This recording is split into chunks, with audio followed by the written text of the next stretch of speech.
I definitely did not learn full songs. It's a riff at a time. I'm not writing a full song. Some songwriters, I think, do that.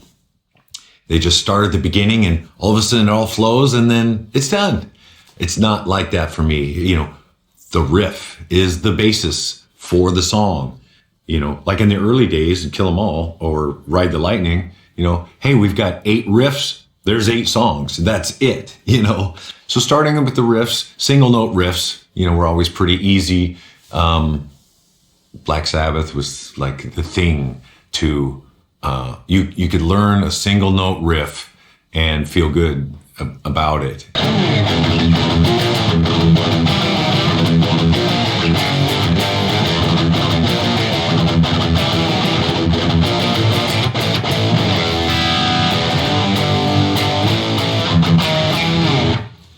Learn the riff.